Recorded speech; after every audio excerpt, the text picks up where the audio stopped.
नमस्कार, मेरा नाम सचिन है और इंडियन रिएक्शन में मैं आपका स्वागत करता हूं। तो आज एक वीडियो पे मैं रिएक्शन देने वाला हूं और वो जो वीडियो है वो है बग्गा खोजी नाम का जो एक आदमी है पाकिस्तान का, उसके वीडियो के ऊपर मैं रिएक्शन दूंगा। तो वो मतलब जैसे मैंने आपको इसके पहले वाले वीडियो में भी बोला है कि एकदम फ्रस्ट्रेटेड आदमी है और मुंह उठा के बस हमेशा वीडियो बनाता है और हमारे देश के पीएम को, हमारे देश के हिंदुओं को वो आलतू फालतू बकवास करता रहता है। तो आज देखते हैं उसने क्या बकवास की है, क्या भोंका है, और उसके बाद फिर उसके बारे में डिस्कस करेंगे। तब तक के लिए अभी चलिए मेरे साथ उसका वीडियो देखते हैं कि वो कैसे भोंकता है और क्या क्या भोंकता है। हमारे पड़ोसी मुल्क भारत, जिसका वजीर आजम गूदी यानी कि मोदी है, जिसने भारतीय आवाम की पूरी दुनिया के अंदर नाक कटवा के रख दिया। चाय बेचने वाले को भारतीयों ने वजीर आजम बना दिया था और इसने पूरी दुनिया के अंदर भारतीयों की बेइज्जती करके रखवा दी है। कहीं का उनको नहीं छोड़ा, 2 टके की भारतीयों की इसने औकात नहीं रहने दी है। हर जगह से इसने जूते खाए हैं, हर जगह से इसने बेइज्जती समेटी है। और आज सिचुएशन इस मैच पे पहुंच चुकी है कि अमेरिका, जो भारत का माई बाप बना हुआ था, मोदी का माई बाप बना हुआ था, और मोदी कहता था कि जी मेरा तो माँ बाप ही अमेरिका है, मेरे तो सारे दादे परदादे नानी परनानी सारे ही अमेरिका हैं, मैं अमेरिका के बगैर हल नहीं सकता, मैं अमेरिका के बगैर कोई फैसला नहीं करूंगा, मैं अमेरिका का बड़ा पक्का दोस्त हूं, मैं अमेरिका के साथ जारी बड़े तवील अरसे तक निभाऊंगा। अब उसी अमेरिका ने भारत को वाज़ेह तौर पर एक पैगाम दे दिया, जो मोदी है उसको वाज़ेह तौर पर यह पैगाम दे दिया कि भाई तुम अपनी औकात से बाहर निकल चुके हो, तुमने अपनी औकात से बड़े काम कर लिए, तुमने अपनी औकात से निकलकर कुछ ऐसी हरकतें की हैं कि जो हम बिल्कुल बर्दाश्त नहीं कर सकते, जो कनाडा के अंदर तुमने किया, जो ऑस्ट्रेलिया के अंदर कर रहे हो, सऊदी अरब के कर रहे हो, पाकिस्तान के अंदर जो तुम लोग कर रहे हो। अब ये तुम्हारी औकात इतनी नहीं थी जो तुमने काम कर लिए हैं, तो अब हम तुम्हें माइनस करवाएंगे। और ये माइनस करवाने के लिए उन्होंने बाकायदा तौर पर बातचीत भी शुरू कर दी है। और फिर जो मोदी है, अब क्योंकि वो देखिए ना, वो कमी जात का 2 टके का वो बंदा था ना, तो उसको समझ में नहीं आ रहा कि इंटरनेशनल लेवल के ऊपर मामलात किस तरह से सेटल करने हैं। तो वो 2 टके का टूटा किस्म का बंदा अब अमेरिका के आगे चौड़ा होकर खड़ा हो गया और अमेरिका को धमकियां दे रहे कि जी तुम लोगों ने जो करना है कर लो, अब मैं भी तुम्हारे साथ नहीं खड़ा हूंगा, मैं भी रशिया के पास चले जाऊंगा, चीन के पास चले जाऊंगा। यानी कि ये एक ऐसा टूटा बंदा है कि जिसको जहां से मफाद मिलता है, ये वहां से अपना मफाद, अपनी हुकूमत पक्की करने के लिए कोशिश करना शुरू कर देते हैं। अब अमेरिका की जानिब से जो पैगाम मोदी हुकूमत को दिया गया और मोदी हुकूमत की जानिब से जो जवाब दिया गया है, उसके अंदर बड़ी दिलचस्प कहानी सामने आई है। आप कुछ अरसे तक देखेंगे कि मोदी नाक रगड़ता हुआ फिर अमेरिका के जाकर घुटनों के अंदर, कदमों के अंदर जाकर बैठ जाएगा और भीख मांगेगा कि जी मुझे माफ कर दो, अब मेरे से गलती हो गई थी, अब मैं मुस्तकबिल में गलती नहीं करूंगा। मगर अमेरिकी अब इसको माफ करने वाले नहीं है। कनाडा के अंदर इसने जो जराइम किए हैं, जो इसने ऑस्ट्रेलिया के अंदर जराइम किए हैं, अमेरिका के अंदर जराइम किए हैं, जो सऊदी अरब के अंदर जराइम किए हैं, उनकी माफी अब इसको मिलने वाली नहीं है। और औकात से निकले हुए बंदे को अब औकात में वापस लाने के लिए अमेरिका ने बहुत बड़े पैमाने के ऊपर ना सिर्फ प्लानिंग शुरू की हुई है, बल्कि उनके जो ऐलानात सामने आ रहे हैं इंटरनेशनल अखबारों के अंदर, इंटरनेशनल मीडिया के अंदर, वो भी बड़े दिलचस्प है, जो आज के वीडियो के अंदर मैं आपको बताने जा रहा हूं। और ये भी मैं आपको बताऊंगा कि अब किस तरह से मोदी यानी कि गोदी अब अपने बदतरीन अंजाम की तरफ जाना शुरू हो चुका है। मगर उससे पहले हम सबको अल्लाह तबारक व तआला के हुजूर दुआ करनी है कि हमारे पाक परवरदिगार इस गंदगी से, ये जो मोदी नामी गंदगी है, इस गंदगी से भारत के मुसलमानों की जान छुड़वा, भारत के ईसाइयों की जान छुड़वा, भारत के सिख भाइयों की जान छुड़वा। अगर आप भी हम सबके साथ मिलकर उस दुआ में शामिल होना चाहें तो कमेंट सेक्शन के अंदर आमीन जरूर लिख दीजिएगा, क्योंकि ये बंदा ऐसा है कि जिसकी वजह से सारे ही तंग हैं। भारत के अंदर जितनी भी अकलियतें हैं, जितनी भी माइनॉरिटीज हैं, वो सारी की सारी इससे बड़ी जलील है, इससे बड़ी तंग है। मैं हूं शकील हैदर और आप देख रहे हैं आपका most favourite channel Bagga facts. नाज़रीन ग्रामी, अब जो सिचुएशन बनी हुई है, आप जानते हैं कि हरदीप सिंह को जिस तरह से कनाडा के अंदर उसको मारा गया और फिर भारतीय खुफिया एजेंसियों के जो टाउट थे वो टाउट भी पकड़े गए, उनके जो किलर थे वो भी पकड़े गए, और इस हवाले से जो बड़े पैमाने के ऊपर इन्वेस्टिगेशन है वो भी की जा रही है। उनकी वीडियो तस्वीर सामने आ गई, उसका मतलब यही है कि वो पकड़े गए, वो भाग नहीं सकते हैं। तो उस सिचुएशन के अंदर फिर कनाडा ने भारत को कहा कि जी ये आपके बंदे हैं, आपकी खुफिया एजेंसियों के बंदे थे, इन्होंने हमारे मुल्क में आकर हमारे शहरी की इन्होंने जान लिया। तो मोदी क्योंकि 2 टके की इसकी औकात थी, इसको औकात से ज्यादा ओहदा मिला हुआ था, तो ये आगे कनाडा के आगे आकड़ के खड़ा हो गया, अकड़ के खड़ा हो गया और कहता है जी हम जो करना था हमने कर लिया है, आप लोग हमारे पे इल्जाम लगा रहे हैं। कनाडा ने इनका सफारतकार वापस भेजा, इसने जवाब में कनाडा का सफारतकार वापस भेज दिया। अब ये औकात से बढ़ के जब काम कर रहा है तो फिर अब इसको देखिए जूते कैसे लगना शुरू हो गए। अब जो अमेरिका की जानिब से पैगाम आया है जी कि मोदी को हर सूरत माइनस किया जाएगा, तो मोदी ने भी जवाब दिया जी कि मैं दुनिया की तीसरी बड़ी मुईशत बन जाऊंगा बहुत जल्द, और फिर मैं जो जापान है उसको भी पीछे छोड़ जाऊंगा और उसके बाद हम अमेरिका से भी आगे निकल जाएंगे। यानी कि अब ये देखिए कि खुदा किसी को उसकी औकात से बाहर ना निकाले। मोदी जब अपनी औकात से बाहर निकला है, 2 टके का ये बंदा था, तो फिर इसने किस तरह की बड़ी बड़ी भड़के मारना शुरू कर दिए। अब इस टाउट को कोई जाकर ये बताए कि जी अमेरिका तो जहां पर खड़ा है वो तो नीचे नहीं आया है, लेकिन इसकी जो मुईशत ऊपर जा रही थी वो सारी अमेरिका के ही सपोर्ट से जा रही थी, वो सारी यूरोपीय यूनियन के ही सपोर्ट से जा रही थी। वहां पर जो अमेरिका की, यूरोपीय यूनियन की बहुत बड़ी बड़ी जो फैक्ट्रीज हैं, कंपनीज हैं, उन्होंने भारत में आकर कारोबार किया था, इसके लोगों को रोजगार मिला था, तो ये आगे जाना शुरू हुआ था। तो अब अपना रोजगार जहां से ये हासिल कर रहा था ये उनको ही धमकियां देना शुरू हुआ है। तो अब जो गेम है वो बड़ी दिलचस्प सिचुएशन के अंदर पहुंच चुकी है। जयशंकर ने अब एक और धमकी देते हुए कहा है जी कि वो दिन चले गए जब दुनिया के कुछ ममालिक जो थे वो पूरी दुनिया के फैसले किया करते थे, अब हम ऐसा नहीं होने देंगे, अब हम भारत को मजबूत करेंगे, अब हम भारत को चाइना के बाद दूसरे नंबर पर दुनिया का मुल्क बनाएंगे। और उसने और बहुत सारी इस तरह की गीदड़ भभकियां मारी हैं और उन गीदड़ भभकियों के चक्कर के अंदर वो ये भूल गया था कि इनकी टोटल कुल मिलाकर औकात सिर्फ इतनी सी है कि एक धमकी अमेरिका ने देनी है और इनकी हर चीज ठुस होकर रह जाएगी। तो अब जो सिचुएशन बनी है वो ये है कि जयशंकर कहते हैं कि जी हम रूस के साथ ताल्लुकात बेहतर करेंगे, हम चीन के साथ ताल्लुकात बेहतर करेंगे। रूस और चीन वो हैं जो बड़ी अच्छी तरह जानते हैं कि ये मोदी एक ऐसा जहर है कि जिसको जितना, ऐसा सांप है कि जिसको जितना दूध पिलाया जाए ये एक ना एक दिन अपना जहर जरूर उगलता है। और यही वजह है कि अब वो इसको अमेरिका के साथ मिलकर इसको गिराएंगे और ऐसा गिराएंगे, ऐसा पटखेंगे कि जैसा पाकिस्तान एयरफोर्स ने जो इनका पायलट था उसको पटखा था और फिर पूरी दुनिया के अंदर इनकी बेइज्जती हुई थी।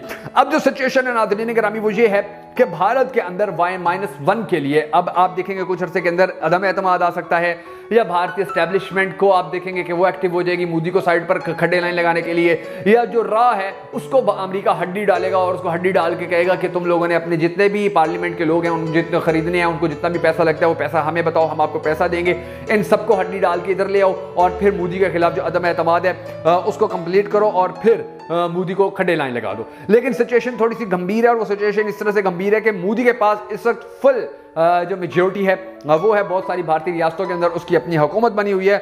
और फिर जो भारत है ये इसके अंदर मोदी से पहले जितने भी हुक्मरान गुजरे थे उन्होंने वहां पर जो सिविल एस्टेब्लिशमेंट थी उसको बड़ा मजबूत किया था। अब मोदी, अब देखिए इसके एक सबूत इस तरह से सामने आ रहा है कि कनाडा के साथ जो मसला चल रहा है, अमेरिका के साथ जो मसला चल रहा है, सऊदी अरब के साथ, ऑस्ट्रेलिया के साथ, तो आप देखेंगे मीडिया के ऊपर या मोदी खुद आ रहा है या जयशंकर आ रहा है या इन दोनों के अलावा अजीत डोवल आ रहा है और कोई नहीं आ रहा है। और ये सारे अब ये समझ रहे हैं कि जी हम धमकियां देंगे तो अमेरिका लेट जाएगा, हम धमकियां देंगे तो अमेरिका बैठ जाएगा और फिर हमें वो कुछ नहीं कह पाएगा।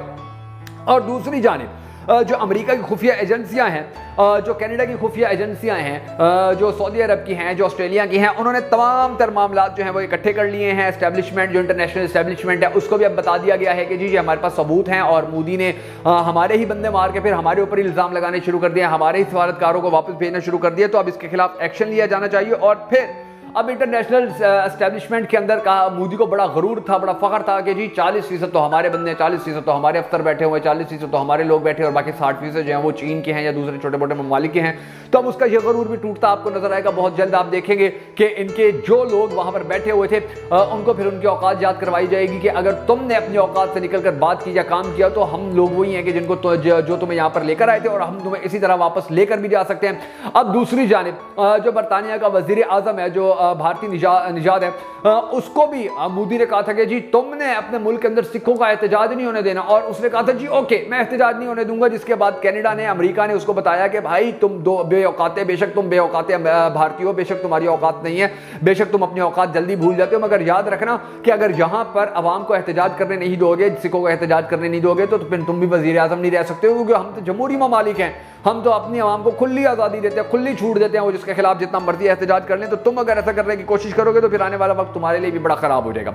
अब ये सारी सिचुएशन जो है, इस सारी सिचुएशन के अंदर सऊदी अरब जो है वो यूक्रेन और रशिया की जो लड़ाई है वो खत्म करवाने के लिए भरपूर तरीके से इकदाम उठा रहा है। अब सऊदी अरब क्योंकि अमेरिका के साथ मिलकर इस वक्त भारत के खिलाफ खड़ा हुआ है और वो यूक्रेन और रशिया का जब मसला है वो भी हल करवा रहा है, तो जब ये मसला हल करवा लेगा तो रशिया को फिर सऊदी अरब अपने साथ खड़ा करने में बड़ा इजीली कामयाब हो जाएगा। चाइना के साथ सऊदी अरब के बड़े अच्छे ताल्लुकात बने हुए हैं, अमेरिका के साथ सऊदी अरब के ताल्लुकात हैं, तो ये सारे ममालिक मिलकर फिर भारत को उसकी औकात याद करवाएंगे, मोदी को उसकी औकात याद करवाएंगे और बताएंगे कि 2% की तुम्हारी औकात थी और तुम 4% की अपनी औकात बनाने के चक्कर में अब उस 2% से -1% पे आ गए और अब आने वाला वक्त तुम्हारे लिए इंशाल्लाह मजीद गंभीर और मुश्किल होने जा रहा है। तो आपने अभी देखा ये बग्गा खोजी जो है, इतना मतलब उसका लैंग्वेज, उसका बात करने का तरीका और ढेर सारे उसमें हिंदी वर्ड है, जिससे मामला बड़ा गंभीर है।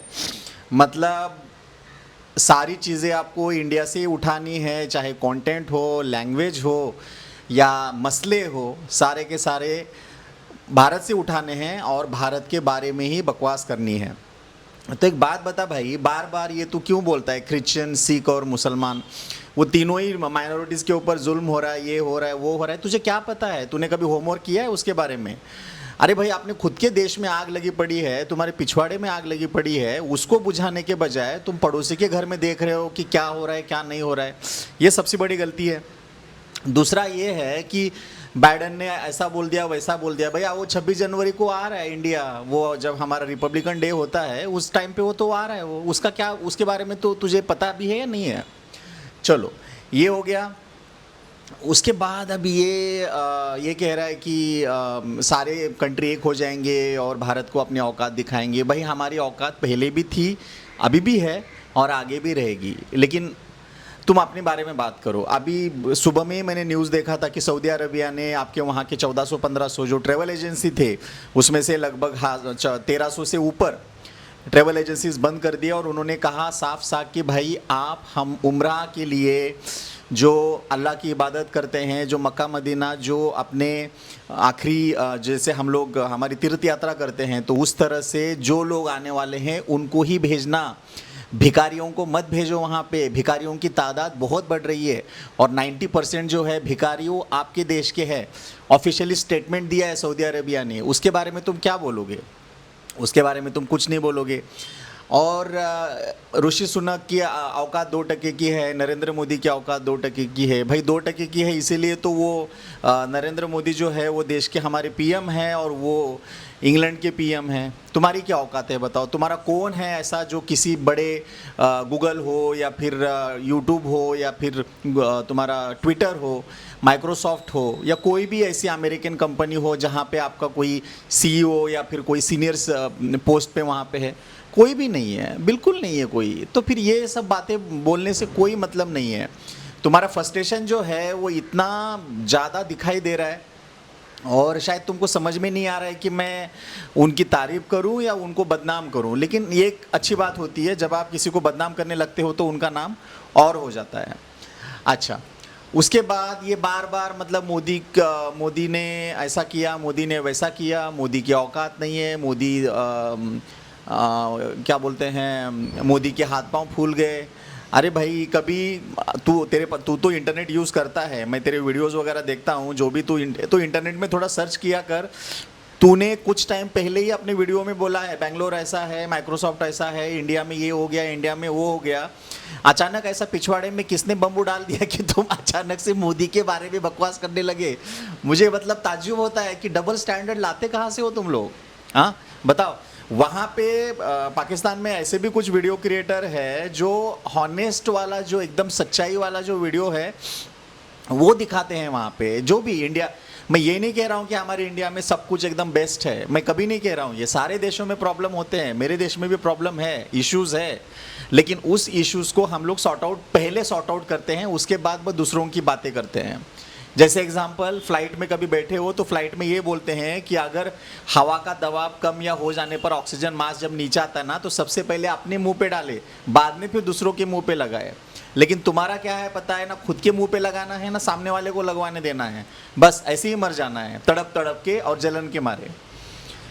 डेवलपमेंट की बात तो तुम बोलो ही नहीं, मतलब तुमको डेवलपमेंट क्या है इसके बारे में कुछ नहीं पता। बस एक तुम्हारे वहाँ पे लाहौर में एक मेट्रो खुल गई तो वही तुमको अगर लगता है कि वही सबसे बड़ी अचीवमेंट है, डेवलपमेंट है, तो फिर तुम सबसे बड़े समझ में, मतलब अभी क्या बोलूँ मैं, वो वर्ड यूज़ नहीं कर सकता हूँ लेकिन फिर भी बोलता हूँ कि तुम सबसे बड़े चूतिया इंसान हो फिर।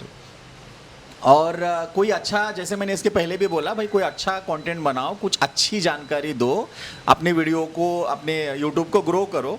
इस तरह से बोल के कोई फ़ायदा नहीं है, क्योंकि ऑलरेडी तुम्हारे वहाँ के बहुत सारे ऐसे वीडियो क्रिएटर हैं जो पाकिस्तान के आवाम को जगा रहे हैं, उनको दिखा रहे हैं कि बाबा ये चूत्यापा करने से कुछ नहीं मिलने वाला है। डेवलपमेंट, टेक्नोलॉजी, भाईचारा और सारे लोगों का एक साथ जुड़ना बहुत ज़रूरी है, वो लोग दिखा रहे हैं। और उसके व्यूअर्स देखो, लाखों लोग उसको देख रहे हैं, उसको फॉलो भी कर रहे हैं। साफ साफ बोलते हैं, कितने वीडियोस हैं वहाँ पे जो साफ साफ बोलते हैं कि हमारे देश में भी कुछ टाइम के लिए उस चाय वाले को बुलाओ, उस मोदी को बुलाओ, हमारे देश को सीधा करेंगे तो वही सीधा करेंगे। आपके वहाँ की कितनी सारी जनता है जो आर्मी को सरेआम गुस्सा करती है, सरेआम गाली देती है, वो बोलती है हमारी निकम्मी है, कुछ काम की नहीं है। तुम्हारे वहाँ के जो वज़ीर आज़म, सॉरी उस पहले वाले इसमें कुछ अलग ही बोला था, वज़ीर आज़म जो है मुंह पे गाली देते हैं उनको, लिटरली मुंह पे गाली देते हैं। तो फिर उससे समझ जाओ कि कितने बुरे हालात हैं आपके वहाँ पे। लेकिन तुम उसके बारे में कोई बात ही नहीं करना चाहते हो। इसके पहले भी मैंने तुमसे कहा था कि भाई जो बात तुम्हें बोलनी है ना, उसका एक पॉइंट रखो, उसका एक प्रूफ रखो। ऐसी चीखें निकल गई, किसी ने फ़ोन करके बोल दिया तुम्हारी औकात क्या है। अभी कौन बोलता है ऐसा औकात क्या है? तो अगर अमेरिका का राष्ट्रपति अगर मोदी को अगर बोला है कि भाई तुम्हारी औकात क्या है, हालांकि हमारा तो कुछ प्रॉब्लम है ही नहीं, तो उस हिसाब से तो अमेरिका के बाइडेन ने तो तुम्हारे उसको तो फटके मारे होंगे, तुम्हारे वजीर आजम को बुला के वहाँ पे न्यूयॉर्क में या वाशिंगटन में जहाँ पर भी बोले होंगे भाई क्यों आते हो बार बार भीख मांगने के लिए, क्यों हमसे पैसा लेते हो, कहाँ जाता है तुम्हारा पैसा, कहाँ उड़ाते हो तुम पैसे, कुछ भी नहीं है तुम्हारे वहाँ पे, है क्या नहीं? बताओ मुझे बात ये। अभी क्या होता है ना, देखो तुम बग्गा तुम्हारा क्या है, घुमा फिरा कर तुम बस ये बताना चाह रहे हो कि भाई मैं हिंदुओं को हेट करता हूँ, मैं मोदी को हेट करता हूँ। मोदी को हेट करो न करो, वो मैंने जैसे बोला है पहले भी, वो पब्लिक फिगर है, तो उसको मतलब हेट करना प्यार करना वो जनता के ऊपर डिपेंडेंट होता है। तो वो, और वैसे भी इवन आप फैमिली में रहते हो तो भी जो फैमिली का जो मेन आदमी रहता है, जैसे अपना बाप रहता है, वो बाप सारी परिवार को खुश नहीं रह सकता है, कोई ना कोई तो उसके अंदर एक चुल रहती है, एक बंदा जो रहता है उसको चुल रहती है और वो खुश नहीं रहता है, हमेशा कंप्लेंट करता रहता है कि मुझे ये नहीं मिला, मुझे वो नहीं मिला। तो वैसे ही जनता का भी है, कुछ लोग खुश होते हैं, कुछ लोग खुश नहीं होते हैं। तो ऐसा तुमको किसने हक दिया इस तरह से बात करने का, वो भी हमारे देश के पीएम के बारे में? अपने खुद के पिछवाड़े में आग लगी है, पूरा तुम्हारा पिछवाड़ा जल के काला हो रहा है, उसको देखने के बजाय तुम ये देख रहे हो कि भाई सामने वाले घर में आग कब लगेगी, कब धुआं निकलेगा, कब चीखे में मुझे सुनने मिलेगी। कैसे, क्या सोच है तुम्हारी? मतलब दिखने में तो थोड़े पढ़े लिखे लग रहे हो और बातें तुम्हारी एकदम जाहिलों जैसी है, जैसे मतलब वो होते हैं ना कुछ एकदम कट्टर वाले, जो एक कट्टर वाले एक जाहिल लोग होते हैं, वो सारे जातियों में पाए जाते हैं, जो ऐसे बोलते हैं कि नहीं ऐसा नहीं होता है, वैसा होता है, सूरज एक्चुअली पश्चिम से उगता है। तो वो ज़माना गया, अभी उसको लेके किसी को कोई लेना देना नहीं है। डेवलपमेंट यहाँ पे इंडिया में जो पीएम हमारे जो देश के पंतप्रधान है, वो सिर्फ 3 चीज़ों के बारे में बात करते हैं। टेक्नोलॉजी में आगे क्या आना है, उसके बाद डेवलपमेंट करनी है तो कहाँ पे करनी है, कैसी करनी है, और थर्ड जो है अपने देश में ज़्यादा से ज़्यादा चीज़ें बननी चाहिए और बाहर के देशों में जानी चाहिए, न कि बाहर के देशों से इंडिया में आनी चाहिए। ये हमारे देश के पीएम बात करते हैं। और तुम्हारे वहाँ पे क्या बात होती है? सऊदी अरेबिया जाना है, पैसे मिलेंगे क्या? अमेरिका जाएंगे तो पैसे मिलेंगे क्या? और कौन सी कंट्री है? मलेशिया जाऊँ क्या? ओमान जाऊँ क्या? यूएई वालों ने तो भगा दिया, अभी और कौन सा देश बचा? इंग्लैंड जाएँ क्या? अरे बाप रे, नहीं, इंग्लैंड में तो ऋषि सुनक है, वो तो इंडिया का ही है और ऊपर से हिंदू है, तो कहाँ जाऊँ मैं? चाइना नहीं, चाइना ने तो बहुत बेइज्जती की है, चाइना वालों ने तो हमको बहुत सारा कर्जा दिया है और अभी वो ब्याज ही इतना ज़्यादा हो गया है कि किसी से कर्जा लेके भी उनको ब्याज देंगे तो भी नहीं होगा। ये हालत हो गई है वहाँ पे। और ये मैं इस वजह से कह रहा हूँ क्योंकि आपके ही वहीं के आपके वहाँ के वीडियो क्रिएटर है जो ये वीडियोस बनाते हैं, और वही मैं देख के मैं उस प्रूफ दिखा सकता हूँ। अगर कोई कल कुछ बोले कोई कि भाई हमको प्रूफ दिखाओ, इस तरह से हमारे यहाँ की सिचुएशन है क्या, तो मैं आपको प्रूफ दिखा सकता हूँ। आप प्रूफ दिखाओ ना, वहाँ पे आप लॉजिक से बात करो, आप प्रूफ लेके आओ, उसके बाद बात करो। हालांकि आपको कोई राइट्स नहीं है बात करने का, लेकिन फिर भी बात करना है तो बात करो। ऑस्ट्रेलिया ने ऐसा बोल दिया, उसने ऐसा बोल दिया, इसने, अरे कुछ भी नहीं बोला भाई, ऐसा कुछ नहीं होता है। अभी इंडिया पहले जैसा है ही नहीं कि भाई चलो ठीक है, नोटबंदी जब हुई तभी मतलब सब खत्म हो गया, पूरा प्रॉब्लम ही सॉर्ट आउट हो गया वहाँ पे, क्योंकि नोट पहले नकली नोट कहाँ से आते थे, यहाँ पे किस तरह से इकोनॉमी को प्रॉब्लम होता था, ये सारी दुनिया को पता है। रही बात तुम्हारे उसकी खालिस्तानी लोगों की जो अमेरिका में बैठे हैं, इंग्लैंड में बैठे हैं, ऑस्ट्रेलिया में बैठे हैं या फिर कनाडा में बैठे हैं, खालिस्तान सो बनने से रहा, वो कभी नहीं बनेगा, वो कभी भी नहीं बनेगा वो। और आने वाली 50 पुश्तें भी अगर उनकी चीखती चिल्लाती रही तो भी कुछ भी नहीं बनेगा। लेकिन हाँ, जितना ज़्यादा उछलेंगे उतने जल्दी वो मारे जाएंगे, वो तो सच बात है। अभी तो तुझे शायद मालूम नहीं होगा, लेकिन जो भी लोग खालिस्तान करके नौटंकी कर रहे थे जिस देश में, उनके OCI कार्ड पूरे कैंसिल कर दिए, उनके प्रॉपर्टीज़ को सीज कर दिया। अभी जब भी कभी आएंगे उनको ऑफिशियल वीज़ा लेके आना पड़ेगा, और जैसे ही आएंगे यहाँ पे पुलिस उनको अरेस्ट करेगी और जेल में डाल देगी। अभी तेरे हिसाब से अगर वो खालिस्तानी अगर क्रांतिकारी है, वो अपने देश के लिए अपनी क्या बोलते हैं, अपना हक मांगने के लिए अगर वो जिम्मेदार नागरिक है, उनमें कोई गलती नहीं है, तो फिर बलूची जो लोग हैं, बलूचिस्तान के जो लोग हैं, जब वो प्रोटेस्ट करते हैं तो तुम लोग फिर गोलियां क्यों चलवा देते हो? उनका भी तो हक, उनको क्यों मार रहे हो? उनका हक भी मत मारो ना। तो भाई तू सच में चूतिया इंसान है, एकदम चूते की तरह बात करता है और बक बक बक बक बोलता है बिना उसके सर के पैर के, और ऐसा वैसा कुछ नया कुछ बना जिसमें देखने में मज़ा आए, थोड़ा इंटरेस्ट आए। मैं ये नहीं कह रहा हूँ कि हमारे देश की तारीफ़ कर और हमारे देश को हमारे देश की चमचगिरी कर। चमचगिरी करने की कोई ज़रूरत नहीं है, मतलब तुम बस अपना खुद का कुछ बनाओगे और दिखाओगे तो वो हमको देखने में अच्छा लगेगा। तो दोस्तों बस आज के लिए इतना ही, और अभी देखते हैं ये फिर से क्या भोगता है, क्या बोलता है, और उसके बाद फिर उसका रिएक्शन वीडियो देंगे। तब तक के लिए थैंक यू। और अगर मेरा चैनल अगर अगर मेरा वीडियो अच्छा लगा तो प्लीज़ मेरे वीडियो को लाइक कीजिए, सब्सक्राइब कीजिए और दिल से शेयर कीजिए।